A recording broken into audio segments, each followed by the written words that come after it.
હાલ રોટલી ખાનારા લોકો માટે એક દુઃખદ સમાચાર સામે આવી રહ્યા છે। ગાઝિયાબાદમાં થૂક કાંડનો મામલો સામે આવ્યો છે અને જિલ્લાની ખોડા પોલીસે તંદૂરમાં રોટી શેકવાના પહેલા તેના પર થૂકવાના મામલે એક વ્યક્તિની ધરપકડ કરવામાં આવી છે। આ તંદૂરમાં રોટલી શેક્યા પહેલા તેના પર થૂંક લગાડવાનો વિડીયો સોશિયલ મીડિયા પર સામે આવ્યા બાદ પોલીસે કાર્યવાહી કરી છે। પોલીસના જણાવ્યા અનુસાર સોશિયલ મીડિયા પર વાયરલ થઈ રહેલા વિડીયોને ધ્યાને લઈને બુધવારના રોજ એક વ્યક્તિની ધરપકડ કરી હતી, જેમાં તે તંદૂરમાં રોટલી નાખવા પહેલા રોટલી પર થૂંકતો દેખાઈ રહ્યો છે। આ રેસ્ટોરન્ટ લોધી ચોક પોલીસ ચોકી પાસેનો છે અને પોલીસના જણાવ્યા અનુસાર આરોપીની ઓળખ ઇરફાન તરીકે થઈ છે, જે રોટલી બનાવતી વખતે તેના પર થૂંકતો હતો અને પછી તેને જે તંદૂરમાં નાખતો હતો। ખોડા પોલીસે હોટલ પર જઈને તેની ધરપકડ કરી હતી।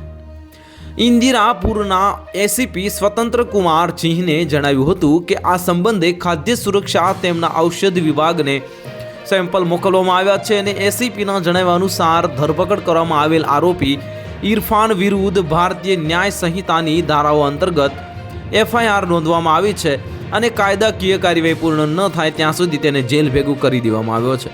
તો હાલ માટે આટલું જ। મળીશું નવી અપડેટ સાથે। જો તમને અમારા વિડીયો પસંદ આવતા હોય તો વિડીયોને લાઇક કરી દેજો, ચેનલને સબસ્ક્રાઇબ કરી બાજુમાં આવેલા બેલ આઇકનને દબાવી દો, જેથી તમને આવા સમાચારની અપડેટ મળતી રહે।